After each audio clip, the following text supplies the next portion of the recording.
Tout citoyen peut saisir la Cour constitutionnelle sur la constitutionnalité des lois, soit directement, soit par la procédure de l'exception d'inconstitutionnalité, invoquée dans une affaire qui le concerne devant une juridiction.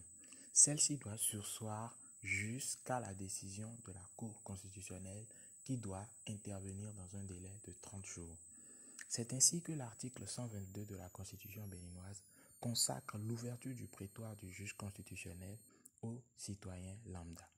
C'est d'ailleurs l'une des particularités du système de contrôle de constitutionnalité des lois au Bénin. Cependant, plusieurs citoyens se trompent sur le rôle que doit jouer la Cour constitutionnelle en la saisissant dans des finalités qui ne relèvent pas de sa compétence. Je vous propose de découvrir à travers 5 exemples des erreurs fréquentes que les requérants commettent en saisissant le juge constitutionnel.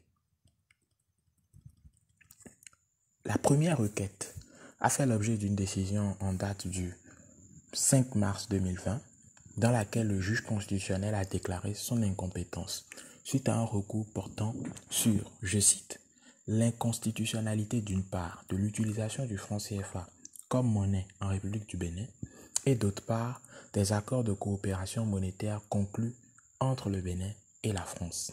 Fin de citation. Cette requête soulève une question sur la primauté du droit international sur le droit interne.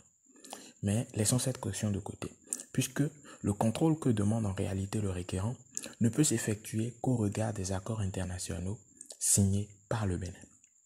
Tout comme le Conseil constitutionnel français, dans l'arrêt IVG de 1975, le juge constitutionnel va déclarer dans cet arrêt son incompétence pour traiter du contrôle de conventionnalité.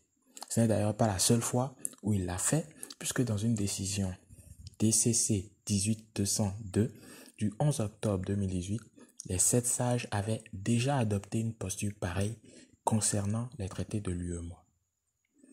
La Cour constitutionnelle a également déclaré son incompétence en ce qui concerne les conflits entre les personnes privées, qui sont très souvent portés à son appréciation.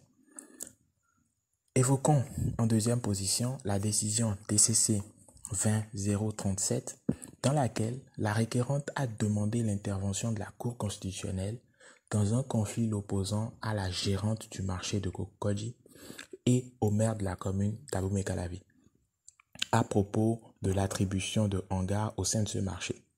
Ce qui constitue le plus surprenant dans cette requête, c'est tout simplement l'absence d'un motif lié à l'inconstitutionnalité d'un comportement ou d'un acte.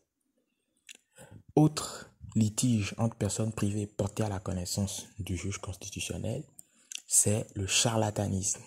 Le motif de la saisine du requérant dans la décision DCC 20011 est encore plus insolite. Ici, le requérant saisit la Cour constitutionnelle suite à de présumées pratiques de charlatanisme.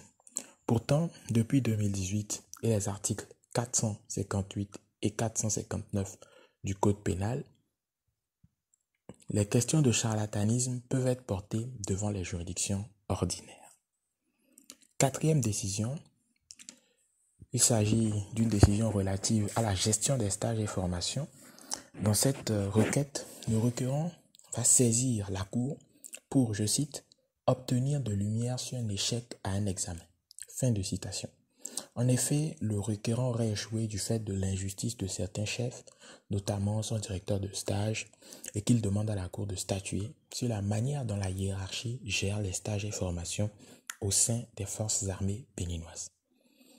Les forces armées béninoises ne sont d'ailleurs pas les seules soupçonnées de mauvaise gestion des stages et formations. La radio de service public en fait également les frais. On a pour preuve la décision DCC 19513 dans laquelle un requérant a également saisi le juge constitutionnel afin que ce dernier ne déclare inconstitutionnel un programme radio de la chaîne de service public parce que ce programme exploiterait les jeunes stagiaires sans leur verser une rémunération. Ces 5 exemples traduisent ô combien les saisines du juge constitutionnel sont parfois infondées du point de vue juridique. Preuve en est du fait que dans tous les cas précédemment cités, le juge constitutionnel a déclaré son incompétence pour trancher ces litiges sur la base des articles 114 et 117 de la Constitution. En effet, Cette disposition fixe le domaine de compétence du juge constitutionnel. Afin d'éviter que les saisines ne se voient opposer le motif de l'incompétence par la Cour constitutionnelle, je vous propose tout simplement de découvrir son domaine de compétence. S'il est vrai que l'article 122, cité au début, permet aux citoyens de saisir le juge constitutionnel, il n'en demeure pas moins vrai que ces compétences sont limitées. La Cour constitutionnelle est compétente pour déclarer la constitutionnalité a priori et a posteriori des lois. En ce qui concerne le contrôle a priori, les citoyens n'ont pas accès au prétoire du juge constitutionnel. Par contre, pour le contrôle a posteriori, l'article 122 le leur permet. Le juge constitutionnel est compétent pour recevoir les recours qui contestent l'inconstitutionnalité des lois déjà promulguées, que ce soit par la voie d'action ou par la voie d'exception. Cette compétence ne lui permet pas d'intervenir dans des conflits entre particuliers qui relèvent de la compétence du pouvoir judiciaire. Il faut donc que le requérant identifie une loi qui n'est pas conforme à la Constitution, selon lui, avant de saisir le juge constitutionnel afin que le motif d'incompétence ne lui soit opposé.